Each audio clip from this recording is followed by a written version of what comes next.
Here I'm talking about the Council of Jamnia in 90 AD. And I think understanding what this is, what happened here, is extremely important into understanding, real history and what's been going on. I never heard of this council before. I've heard of plenty of others. People talk about it all the time, but never heard of this one. So,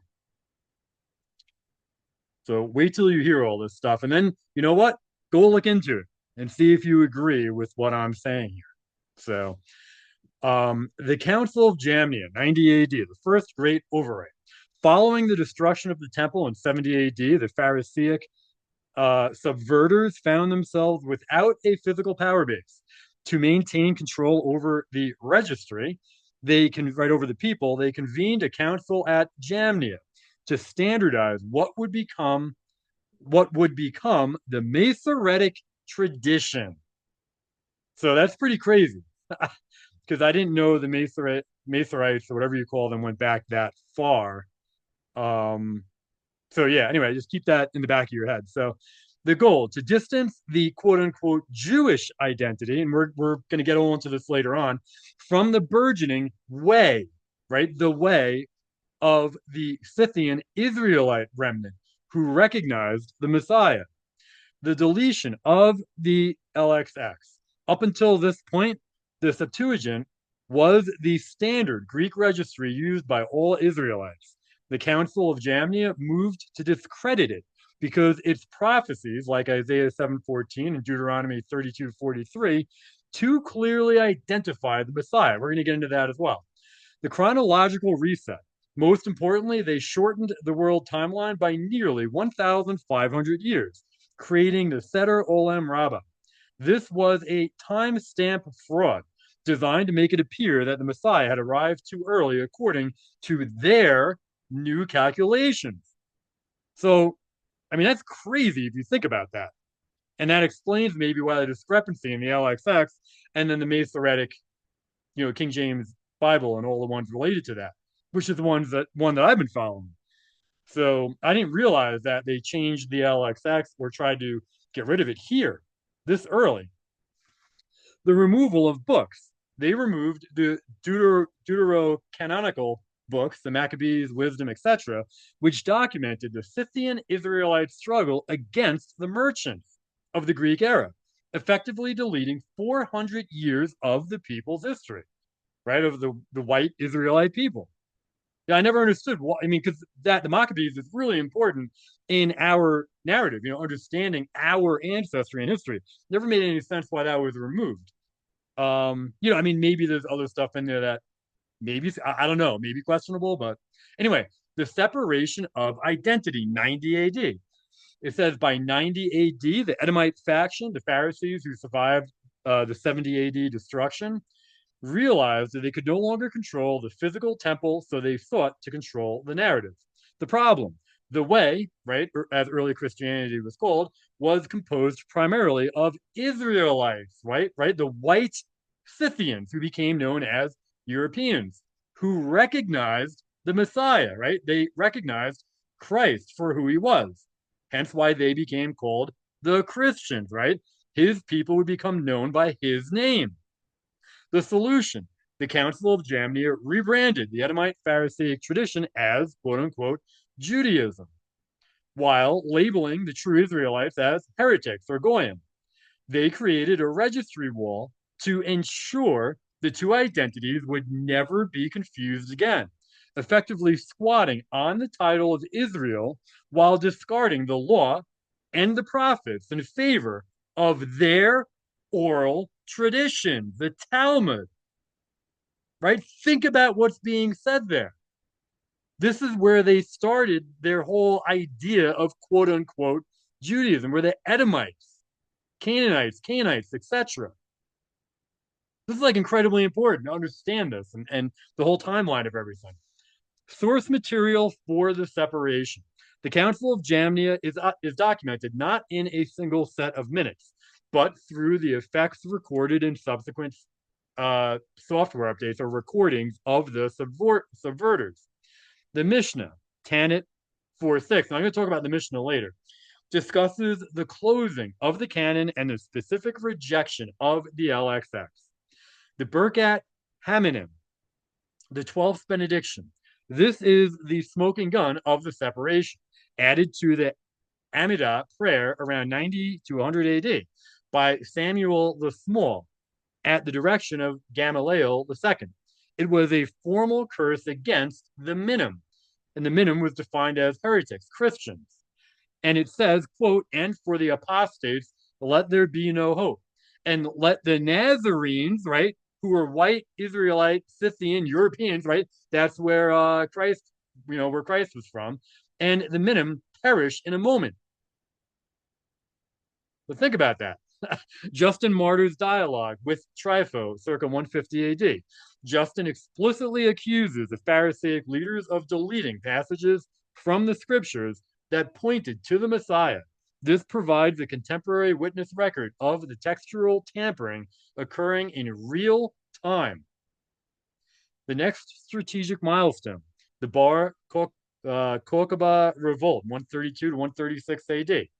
After the scriptural subversion at Jamnia, the subverters needed a physical divorce to complete the identity theft. The event, Rabbi Akiva, a leader of the Pharisaic faction, declared Simon Bar Kokhba to be the Messiah.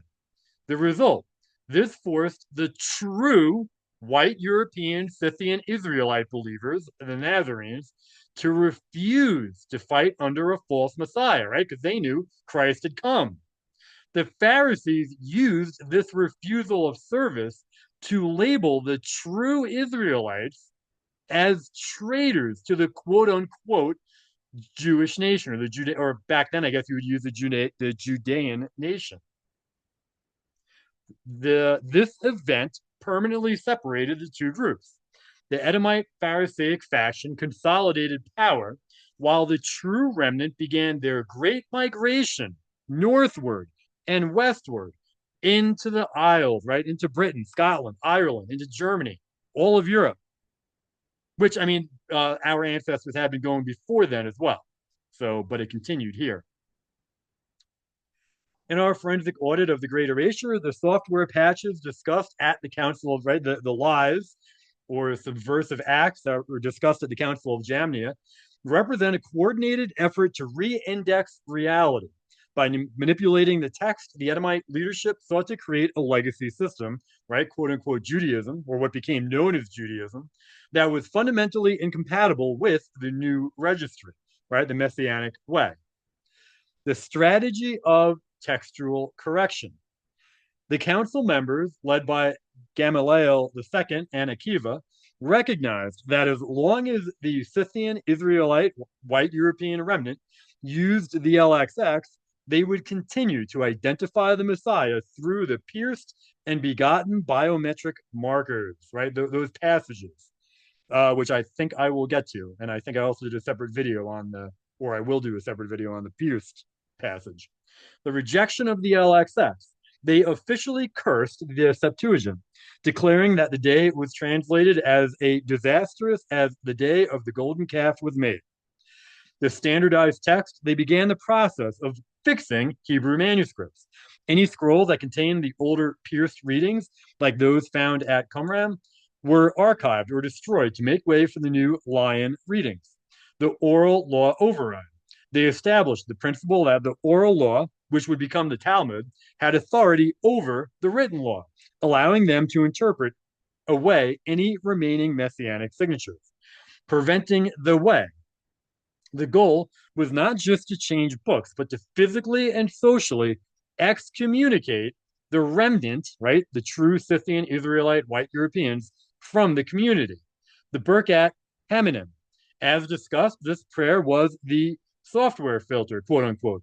It forced every person in a synagogue to publicly curse the Messiah. If you refused, you were identified as minim and removed from the people. Identity theft by locking the quote unquote Jewish or Judean label to the Edomite Pharisaic tradition, they forced the Scythian Israelite remnant to be called Christians. a term that over time the subverters would use to make the remnant feel like quote unquote Gentiles with no claim to the original covenant. But remember, Christ literally said that his people, right, of the covenant would be known by his name. So up on the top right is a chart. So you can pause and read that. And actually, you know what? I'll go through it real quick. So it says on the left there, the chronology, the original registry, the LXX, says it was 5,500 years to the Messiah. At Jamnia, they changed it to 4,000 years to the Messiah. And then the intent of, right, the Edomites, Jews, was to prove he arrived too early, right? So that Christ, Yehoshua, wasn't really Christ or Yehoshua. So, messianic title, the virgin shall conceive. The Jamnia patch, the young woman shall conceive, right? Not a virgin. They're saying she was just a young woman. Intent of the subverters to delete the divine birth, right? You hear that all in Gnostic nonsense now and New Age crap.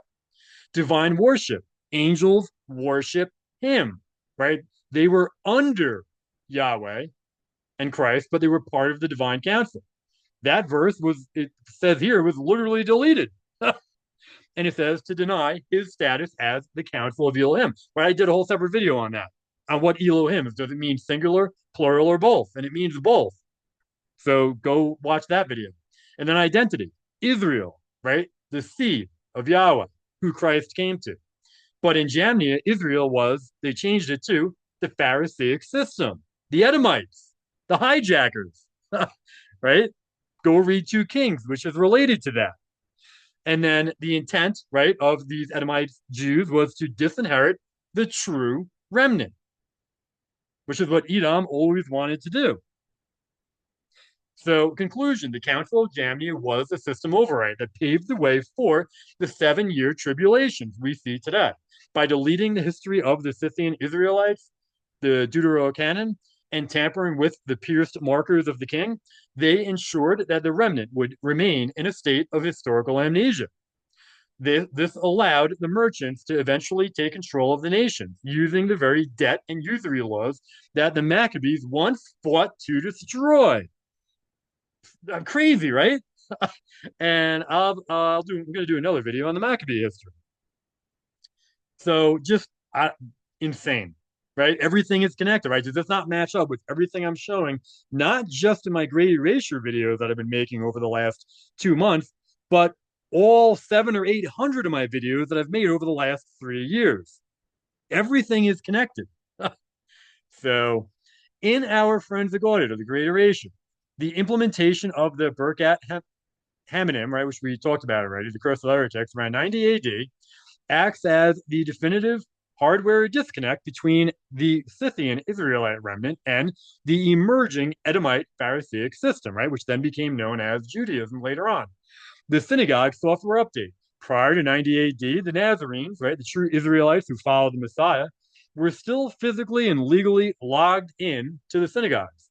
They viewed themselves not as a new religion, but as the completed registry of Israel, right? They knew that they were the lost sheep of the Old Testament, or that they were the same people from the Old Testament. So they were who Christ came and who Yahweh had talked to and protected. So the filter, the Pharisaic leadership at Jamnia realized they could not physically remove every believer. So they updated the Amidah, the standing prayer, to include the Birkat Hamenim. The trap, in the synagogue, the leader of the prayer would recite the benedictions. If a person in the congregation failed to say amen to the curse against the minim, the Nazarenes, they were immediately identified as, faulty hardware, as the true Israelites and purged from the community. The result, this forced the remnant to choose between their Messiah and their physical access to the quote-unquote official registry of the nation, right? Of being known publicly as Judeans, right? Because they were separating the two. So the birth of the ecclesia.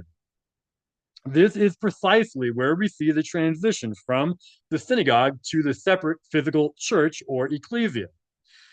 The physical separation. Expelled from the synagogues, the Scythian Israelites began meeting in house churches. and separate assembly halls.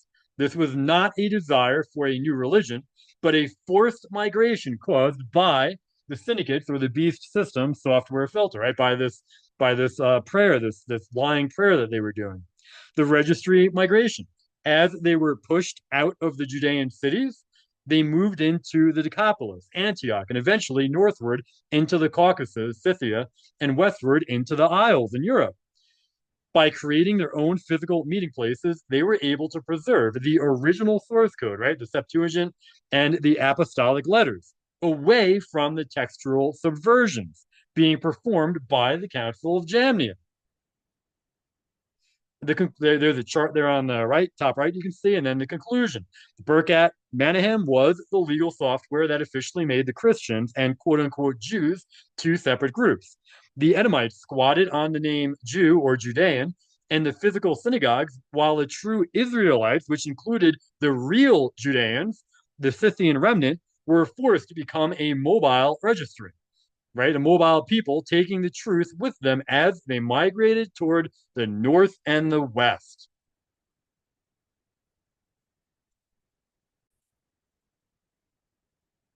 So before I continue, I just want to clarify because the thing here was using the word Jew, but the Jew is really Judean, right? Because the word Jew never came around until 1,000 years later or whatever it was. Uh, so you just understand that the Edomites claimed the title of Judean or Idumean, right, as a political and religious brand, even though they were biologically Edomite. So they effectively trademarked the history of the Israelites while the actual Israelites were migrating away, right? So the Edomites took the name and the records that were there and claimed it as theirs. But the Israelites took the faith, the actual Old Testament scripture and New Testament scripture, right? Christianity, and the bloodline, themselves up into Europe. So just want to clarify that as I'm going through here. So anyway, continuing here. The separation of the true Scythian Israelite remnant into their own physical assemblies was not a new religion, but a security protocol established to protect the original registry from the Edomite software update.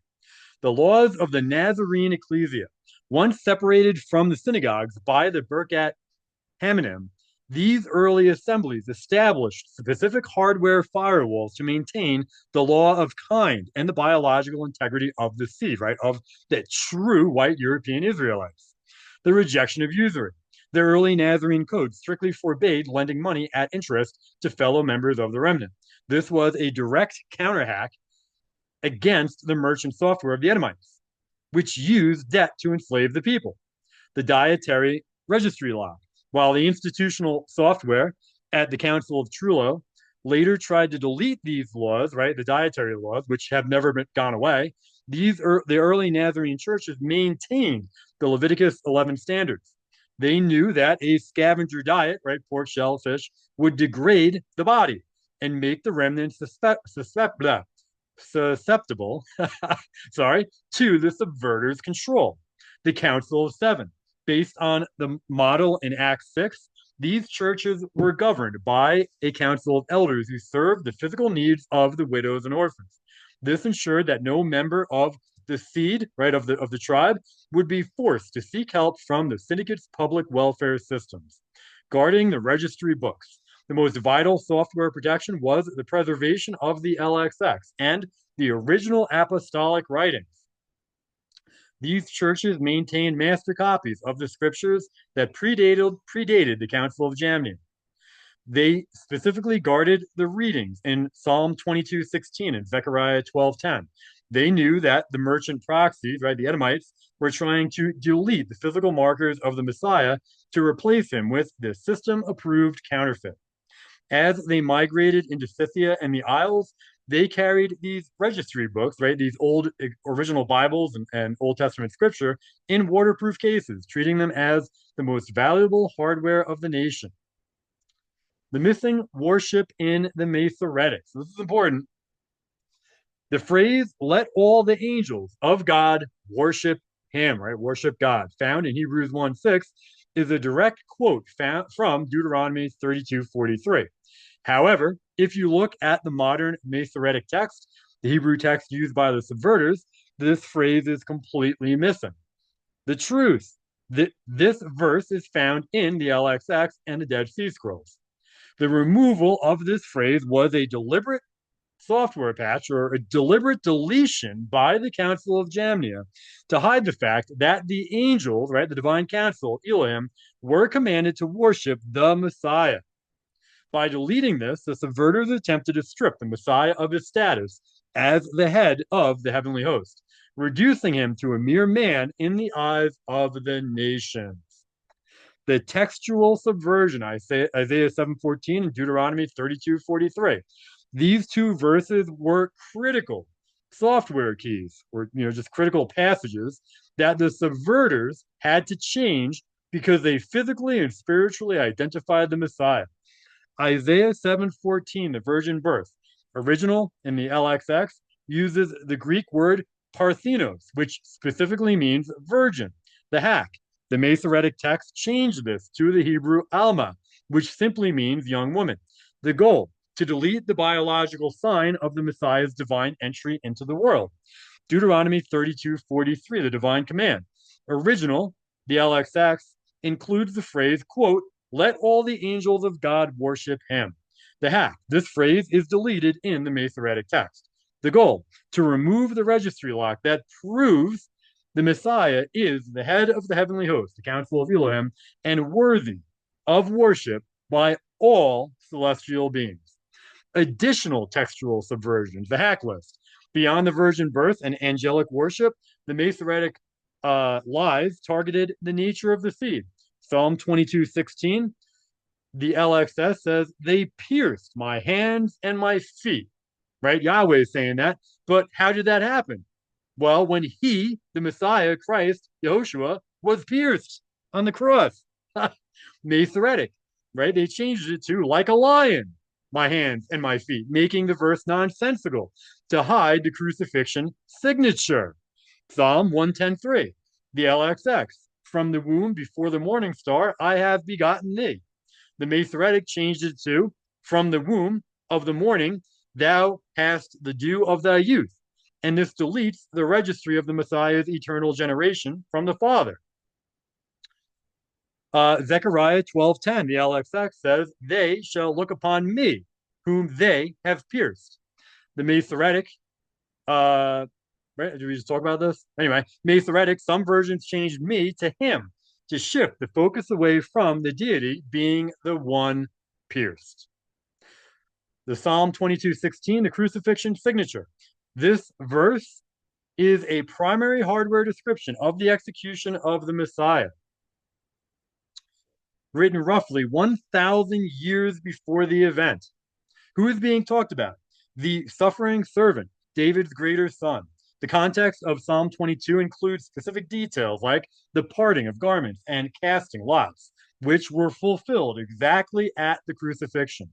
The forensic evidence, the Dead Sea Scrolls, specifically the Nahal Hever fragment, confirm the word is ka'aru, they pierced or they dug, matching the LXX. The hack, the Masoretic text uses ka'ari, like a lion, which makes the sentence, like a lion, my hands and my feet. This creates a nonsensical registry error, right? A nonsensical passage intended to hide the fact that the Messiah would have his hands and feet pierced. Right? And that's very interesting. Look how close those two words are. Right? They just changed a letter to make it mean something different to later generations, people who didn't know the truth. Just evil and satanic. That's what we're dealing with here. Psalms 110:3, the eternal generation.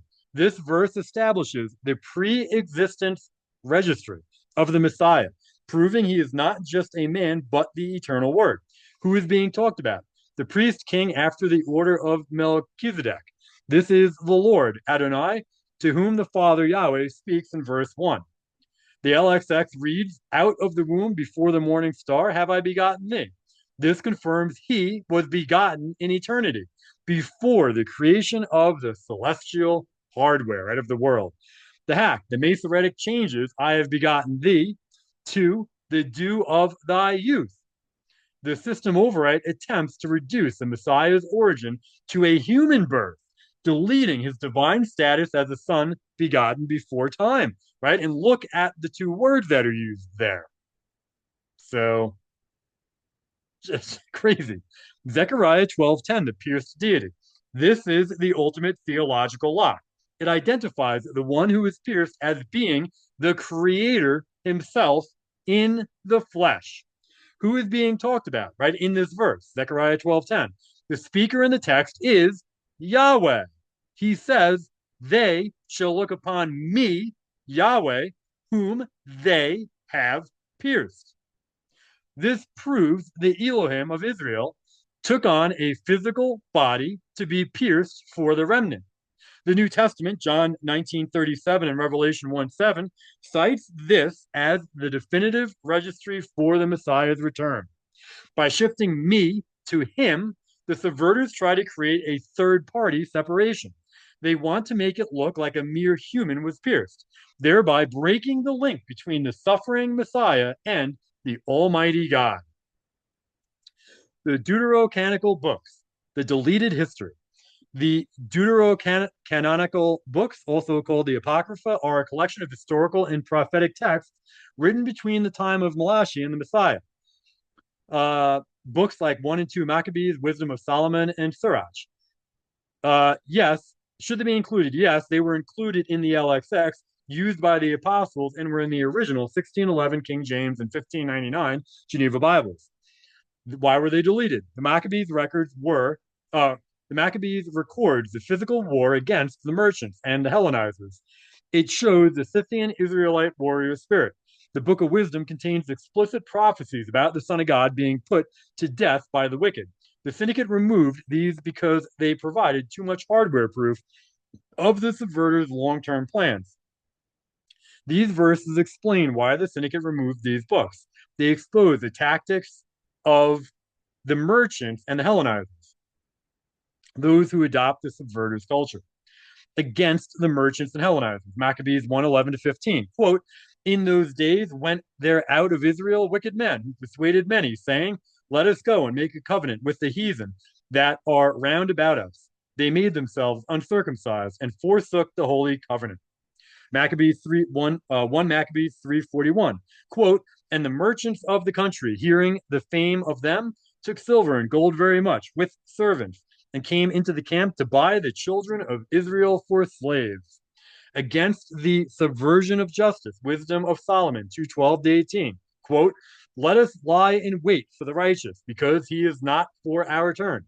He professeth to have the knowledge of God, and he called himself the child of the Lord. Let us see if his words be true, and let us prove what shall happen in the end of him. An explicit registry of the plot against the Messiah. Sirach 26:29. Quote, a merchant shall hardly keep himself from doing wrong, and a huckster shall not be freed from sin. Unquote. The Marcion versus Jamnia conflict. The claim that Marcion, circa 140 AD, was the first to decide on a canon is a standard script distraction, right? Because what are we talking about here in 90 AD in the Jamnia Council? They're literally trying to remove books and decide what people should read and what people should not read. Marcion came later on. Jamnia's head start. The Edomite Council of Jamnia, 90 AD, had already closed their Hebrew canon to exclude any books that pointed to the Messiah. This was the first software update of the Bible. Marcion's reaction. Marcion was actually reacting to the subversion he saw. While he went too far by trying to delete the Old Testament entirely, his actions were a response to the fact that the beast system was already being that the registry, that the Bible was already being tampered with by the Pharisees, right, by the beast system and their cohorts. The reality, the true script, the LXX plus the apostolic writings, was already in use by the Scythian Israelite remnant long before these councils tried to formalize their corporate version of the Bible. The literal definition. So here I'm going to talk about the Mishna. The word Mishnah means repetition or study, right? Because the Mishnah was mentioned earlier in my video. It is the first major written collection of the Jewish, or what we could now call Jewish oral traditions, or like what we could call a Talmud, right? It was finalized around 200 AD by Judah the Prince, but it captures the debates and rulings that took place at the Council of Jamnia in 90 AD. The role in our narrative. Within the context of the Great Erasure, the Mishnah is the smoking gun for several reasons. From blood to law, before the Mishnah, being an Israelite was about ancestry and land, right? It was tribal. The Mishnah shifted the focus to ritual and legal observance, administrative.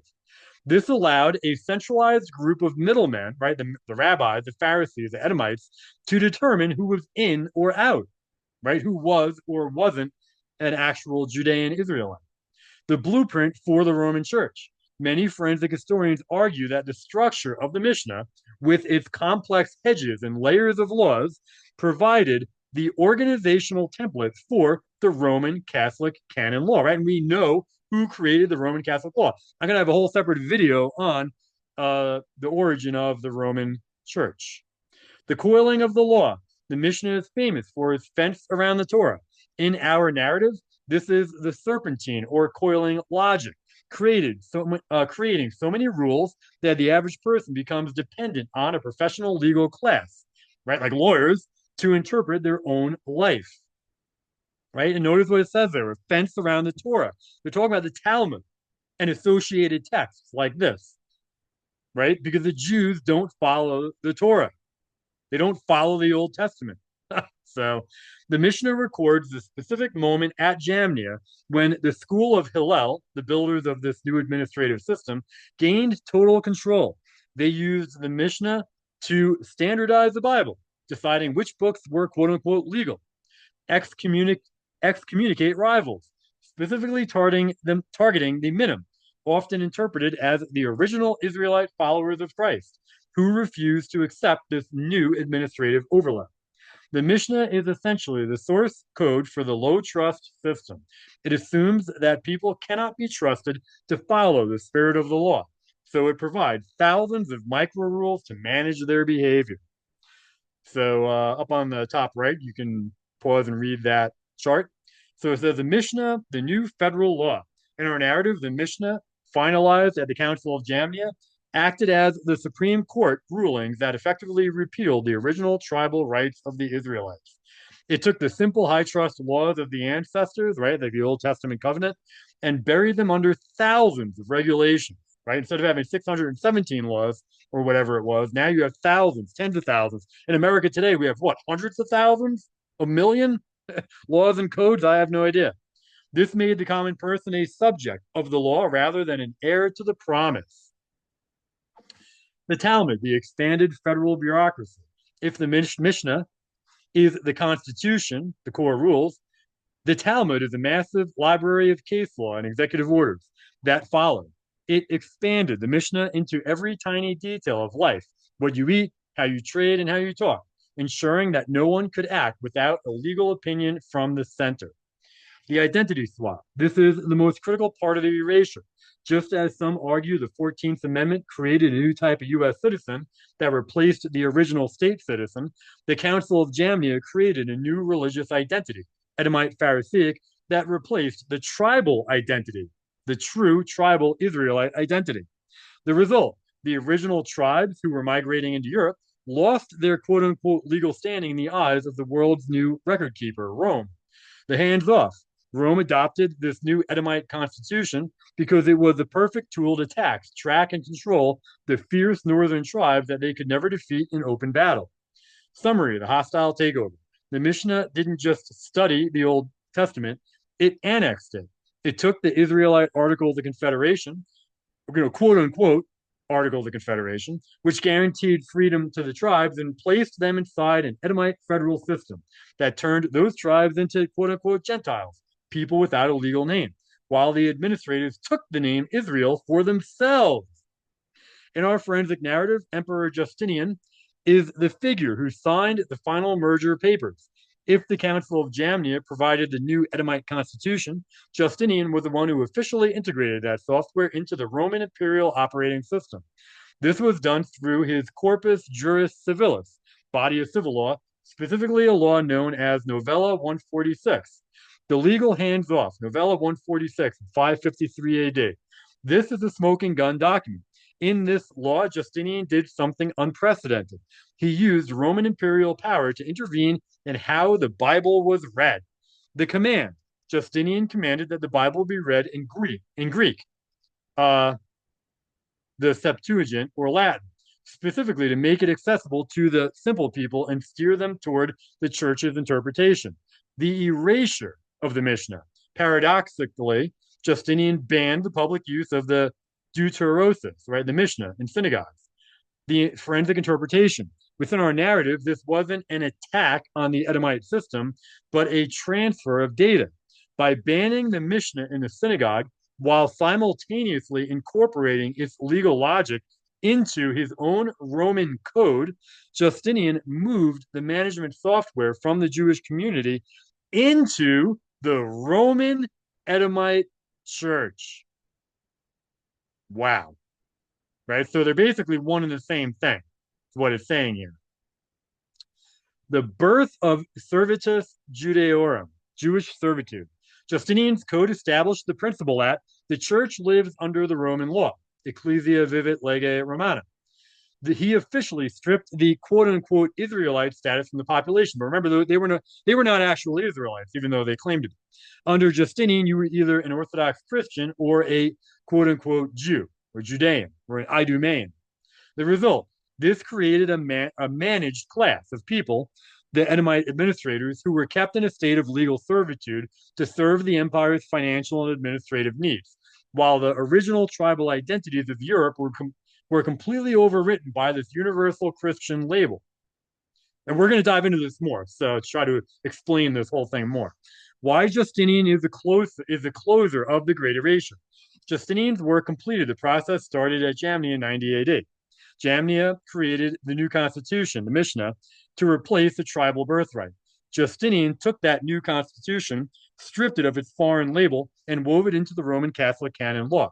This created a coiled system where the Roman Church used Edomite legal logic to manage the European tribes, while the tribes themselves believed they were following a new universal faith. The original Israelite article, quote-unquote, Article of the Confederation, right, like the Old Testament scripture, were safely locked, and the LXX were safely locked away in the coiled library, the Vatican archives, and the keys were held by the heirs of Justinian bureaucrats, right? So they hid all the true, original, authentic Israelite records that the Edomites, parading as Israelites, hijacked and stole, as the true Israelites left the geographical area of Judea.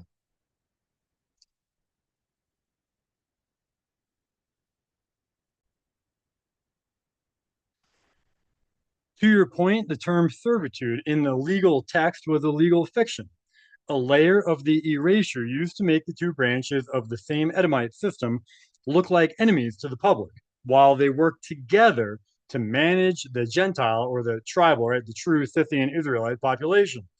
Here is a breakdown of the legal signing of the deed and the pre-Christian subversion. The legal erasure, verbatim from Justinian.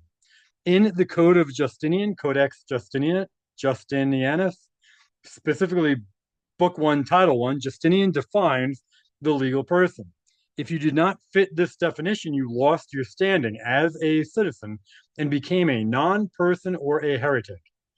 On the definition of a citizen, the Orthodox, quote, we desire that all peoples who are governed by the administration of our clemency shall practice that religion which the divine Peter the apostle transmitted to the Romans.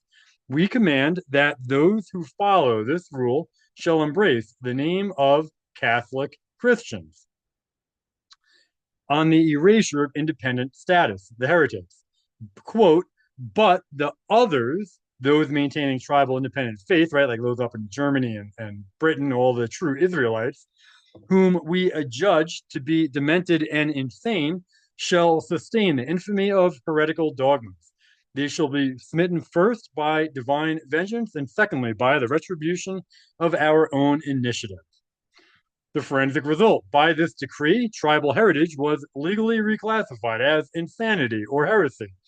The independent status of a Scythian, a Goth, or a Celt was erased.